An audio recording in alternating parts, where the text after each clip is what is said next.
I love you, Princess Luna. Bye. Don't want to know. Prologue. Princess Luna gazed upward, taking a moment to admire her work. She was probably the only one who would. The moon was full, and the stars shone bright, each one carefully placed into the mural of constellations. She closed her eyes and delved deep into her memories. It was hard sometimes to recall a specific one, to find a single drop in the ocean of life that spanned millennia. This particular one, however, easily came to mind. Once upon a time, there was a pony who would look up at the sky with her. Once upon a time, there was a pony who loved her nights. Once upon a time, there was a pony who loved her. Luna cursed her immortality, wishing with all her soul that she could have followed him to the grave. But no, he was dead and gone, and only her heart had died with him. In the 2,000 years since, she had become cold. No pony loved her, and she desired no love. In the end, love only brought pain, and she wanted nothing to do with it. At least, that's what she told herself. It was a lie. The ache was undeniable. Her broken heart cried out for something, anything, even just a friend. Aside from her sister, who had little spare time due to her royal duties, she had no pony. Who could love her anyway? Who could forgive her for the evil she had so foolishly perpetrated? Who could love Nightmare Moon? Chapter 1. Last Thoughts. I love you, Princess Luna. I don't care that you'll never know. Maybe my actions have said what I never could. It was my duty, but I hope with every fibre of my being that you realize it meant so much more to me. I love your benevolent heart. I love your fiery independence. It's funny that if you'd had your way, I wouldn't be here right now. I love how irritated you were when your sister insisted you take 4 of her own guards with you for your visit to Ponyville. You are a free spirit, and that is beautiful.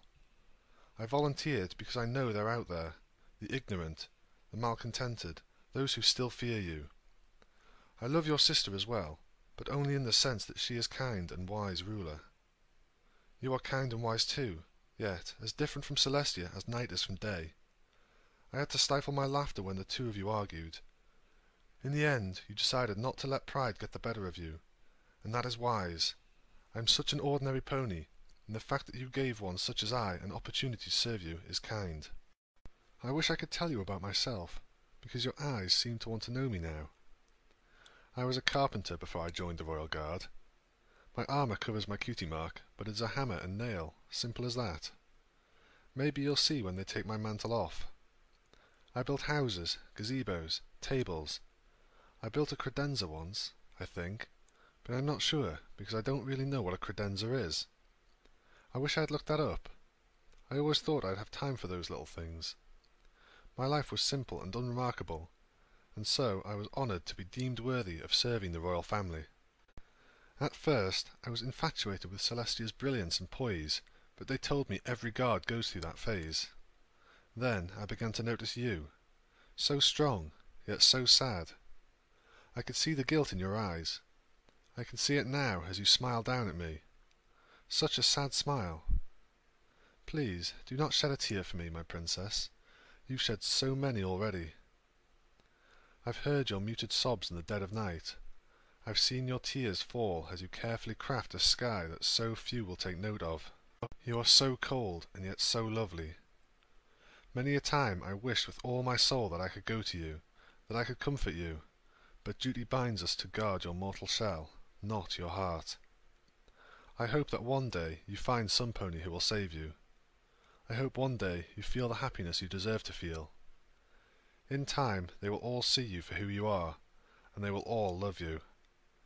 We all make mistakes, some greater than others, but we all make them and we all deserve forgiveness, and none more so than you, my princess. Do not cry for me, Princess Luna, for today is the greatest day of my humble life. It began as any other day. I awoke in the guards' quarters and ate a Spartan breakfast. If I had known it was my last meal, I might have indulged a bit more, but then again, I might not have.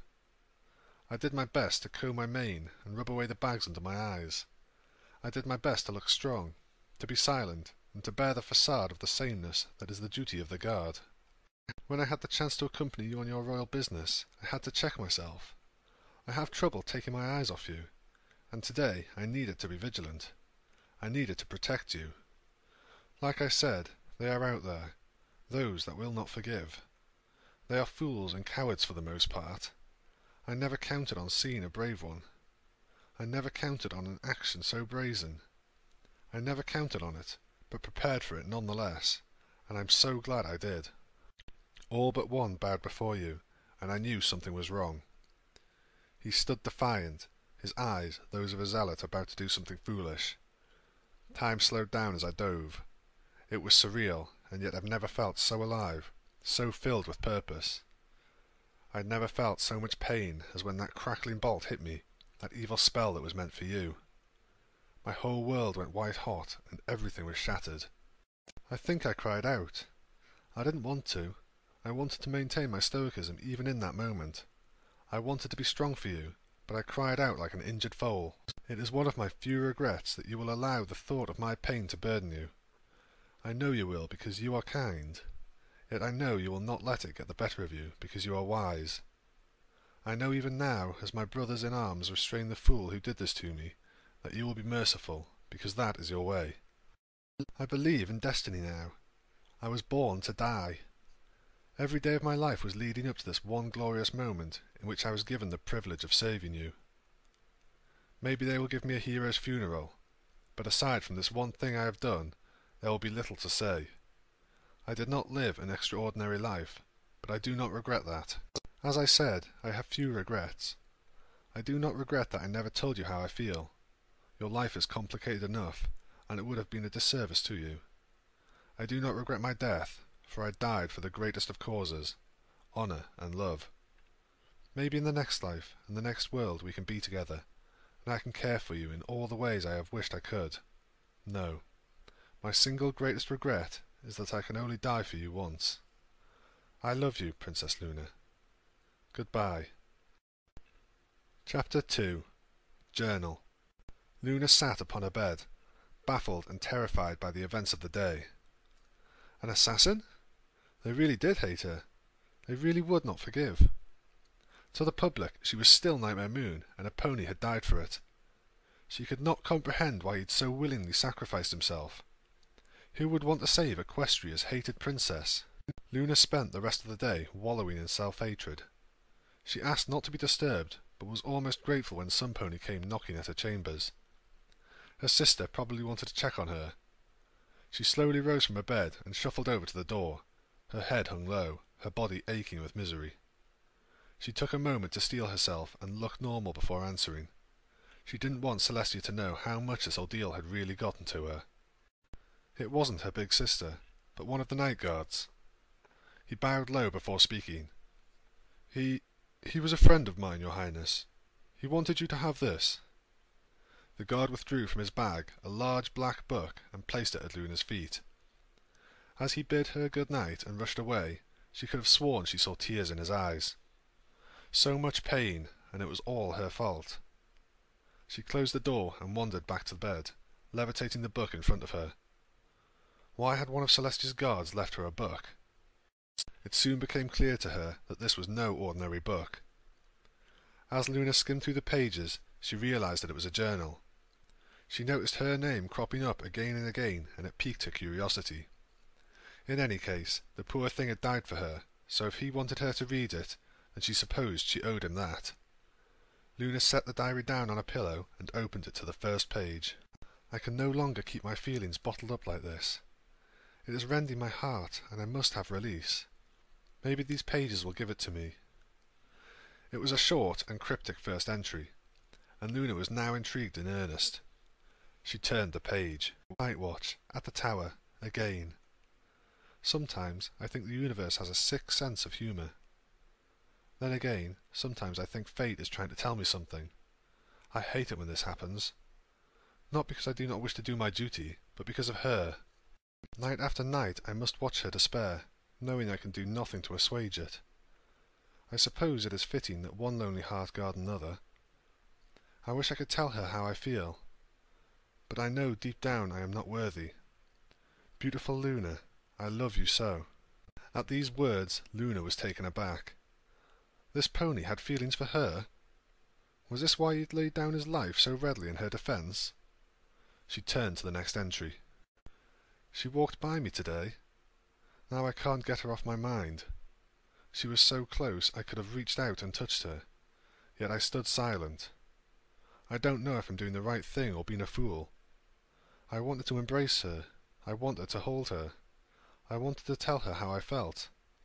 I wanted to do something, anything, but I stood silent. Yes, of course it was the right thing to do. How could I even have questioned that? How could I for 1 second think myself worthy of a princess? No, I am a pony. She is a goddess, and we can never be together. Even if I did say something, what am I expecting? For her to fall head over heels in love with me? That we'll live happily ever after? No. Even if all my dreams came true in the end, I would still have to leave her when my time comes. Pain, that's all I would ever cause her in the end. I am a guard of the royal family, and I must do my duty, even if that means hurting inside. The princesses are my charges, and nothing more. To say something would be selfish and pointless. She is the goddess of the night. She could never love me."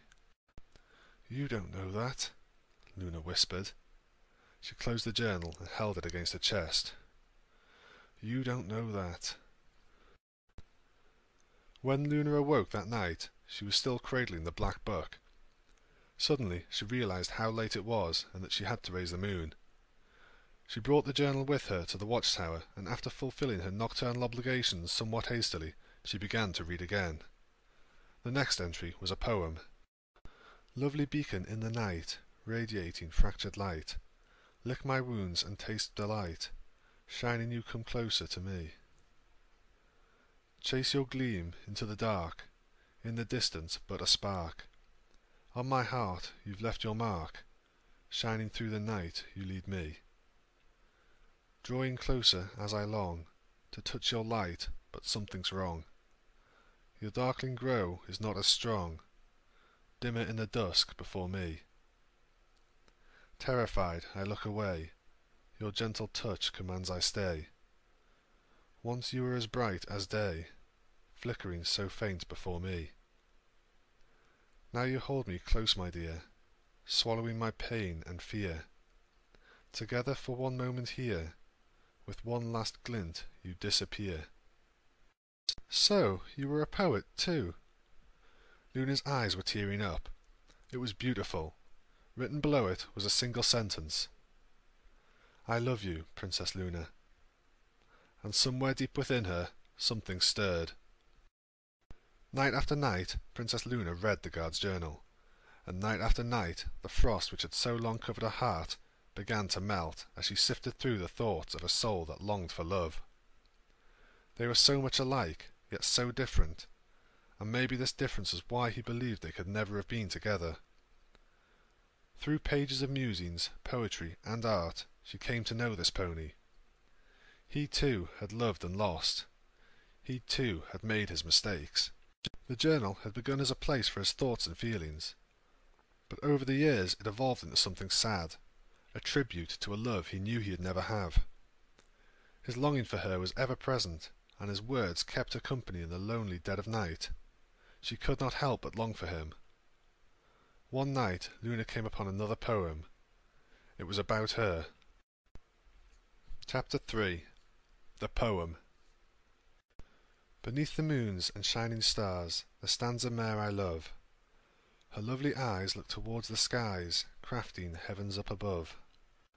So cold, alone, and sad is she, I wish that she would notice me. My dearest wish will always be to join her midnight reverie.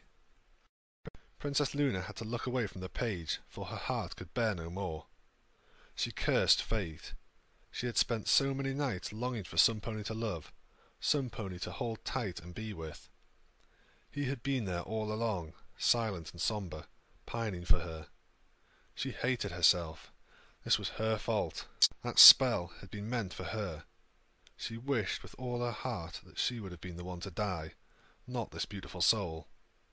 He really was beautiful. Luna was so used to being royalty that she often hardly thought of her servants as individual ponies. Most of the time they were just the cogs and springs in the well-oiled machine that was Canterlot Castle. Yet there among them, unbeknownst to her, had been a kind and wonderful pony. He had been an artist, a philosopher, and a poet, a truly unique individual who wanted nothing more than to be with her. He had so much love to give, love that she yearned for night after dark night. Luna closed the journal, not wanting her tears to stain its cherished pages. She left her suite and made for the guards' quarters. The palace was silent. Her only companions were the sentries on duty. Every pony else was fast asleep. The entrance to the guards' living quarters was narrow and unremarkable, hidden at the back of the castle. Inside, the beautiful polished look that adorned the rest of the palace faded away into walls of grey stone and simple wooden doors. His room was not hard to find, for upon it hung a wreath of roses placed there by the other guards. In the centre was a posthumously awarded Celestial Star of Valour, the highest honour in the equestrian military. When Luna opened the door, she was shocked at how small the room was, and how little there was inside of it. Nothing but a cot and a small desk with a lantern on it. "So, this is where you lived," she breathed into the dark. She went over to look at the desk, lighting the lantern with a quick bit of magic. On it were scattered various papers, everything from official reports to drawings. One of them caught her eye. It was of her, standing at the watchtower, her eyes towards the sky. Every little detail was correct. She even recognized a particular sky that she had created. She never forgot her skies, and this had been one of her favourites. "And you noticed," she whispered again, wiping away a few tears. She turned from the desk and went over to inspect the cot. It was a far cry from her plush mattress. How could one live with so little? Luna laid down upon it. It was terribly uncomfortable. Luna removed the guard's journal from her satchel. There was an inkwell and a worn-out quill on the floor next to the cot, so she figured he must have done much of his writing in this very spot. She opened the book and picked up where she had left off. She was determined to read the whole thing, even if it broke her heart. "Beneath the moon and shining stars, there stands a mare I love. Her lovely eyes look towards the skies, crafting heavens up above. So cold, alone, and sad is she, I wish that she would notice me. My dearest wish will always be to join her midnight reverie. I wish that I could go to her and hold my princess tight, to love and laugh and dream beside the goddess of the night. But duty binds my hooves to stay. Together we can't be that way. I hope with all my being some day she'll find one to take her heart away. It could have been you. I wish it had been you." Luna finished the poem and moved on to the next entry, and then the next. At long last she came to the end, the last thing he had ever written. "I'm going with her to Ponyville today. Princess Celestia insisted that Princess Luna take 4 of her guards with her when she goes to make her speech. I volunteered, and after some negotiating between the 2 of them, she agreed to take me and my brothers. I'm particularly giddy, but I have to get my head out of the clouds. I must be vigilant. Nothing is more important than my princess and her safety. Nothing. Thank you, Princess Luna. I will not fail you. Thank you for this honour." And that was all. He was no more, and there was nothing she could do about it. She laid her head down on his pillow, imagining him being there with her as she closed her eyes. "No, my love," she whispered as the lantern's light died. "Thank you." Chapter 4. On My Honour. Luna sighed contentedly as she drifted across the sky, the light nighttime breeze playing with her mane. It felt good to stretch her wings. Sometimes she stayed cooped up in the castle so long that she forgot how wonderful the outside world was and how exhilarating it was to fly. Such a simple thing it was, but it helped her clear her mind. Below her, Ponyville was silent. There were only a few lights on as the clock neared midnight. For once, she didn't particularly care that no pony would be looking up at her sky.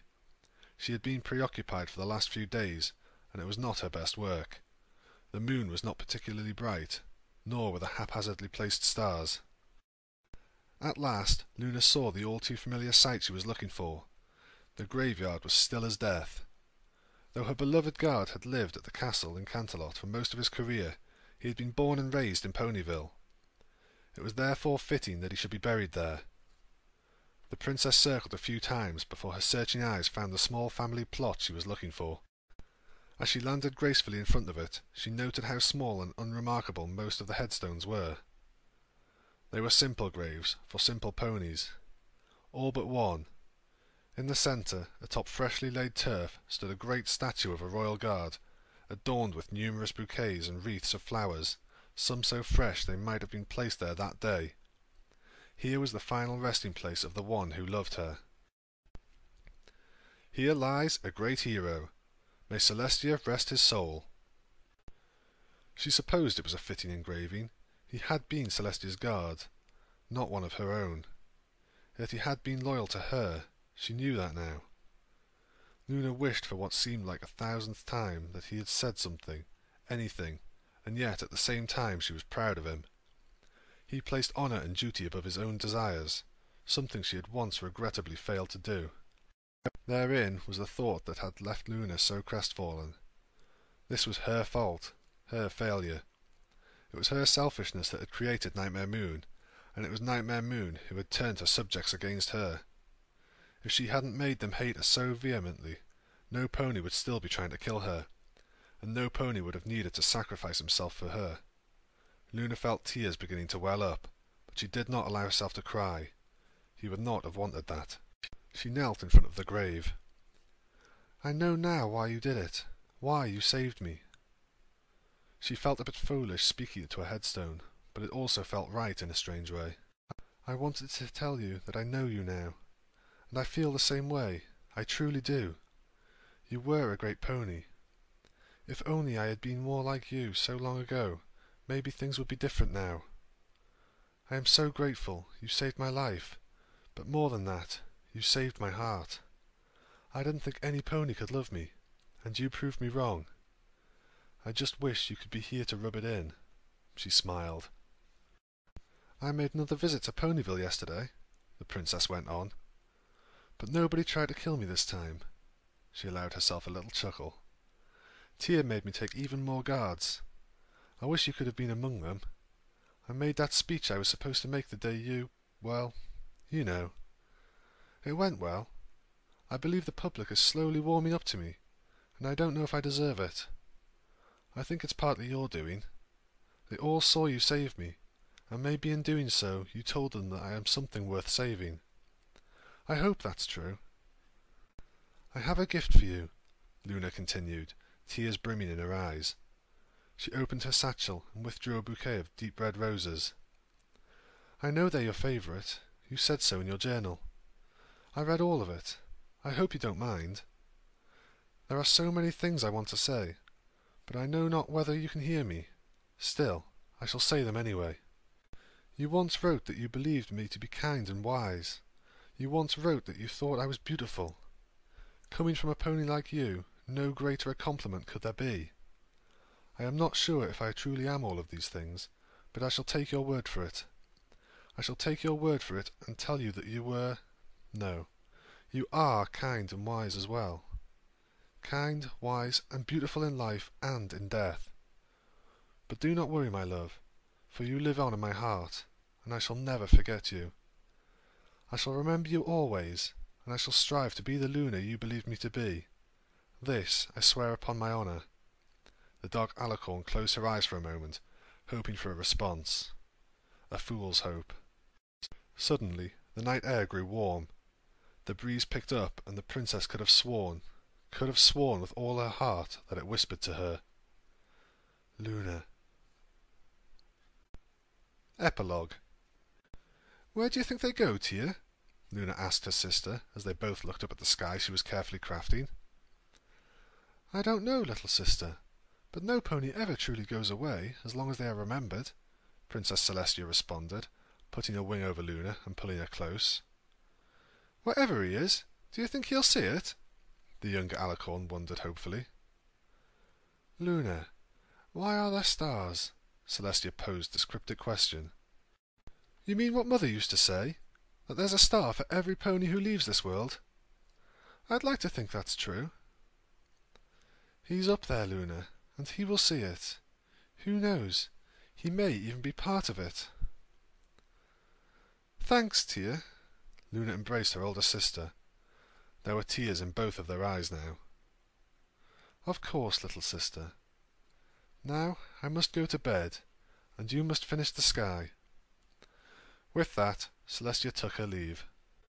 For a long time, Luna simply stared upwards, moving each star with delicate care into position to complete her mural. Maybe each one really was some pony. Maybe her beloved guard was up there, looking down upon her. At last, the final star was put in place, and Luna laid down to rest on the cold stone floor of the watchtower, gathering her thoughts. It was a new moon that night. She had made sure to wait for the moonless night so that her astral artwork could be the brightest thing in the sky. Luna closed her eyes, hoping to feel the warm breeze again, to hear that whisper. Yet nothing came. At length she stood again, looking up at her work. She spoke. I hope, no, I know you can hear me, my love. You have bestowed upon me a great gift. I know now that I can love, and that I can be loved. In showing me this, you have given me more than I could ever wish for. I made this for you. I hope you like it. It is my greatest gift to you, though I fear I can never fully repay you for what you did. I'm so sorry that we couldn't be together on this mortal plane, but we can always be together in the sky. I know that you would want me to move on, but I want you to know that no matter what, no matter where life takes me, there will always be a place for you in my heart. Good night, my beloved. Rest well. And up in the sky, painted in stars, was a beautiful mural. A white stallion with a hammer and nail cutie mark was running and laughing with an alicorn princess. As Luna gazed on, a single star appeared right in the centre of her lover's eye and winked at her. She smiled as the star began to glow brightly, until it was brighter than all the rest, and that shining star glimmered beautifully until the break of dawn. The end.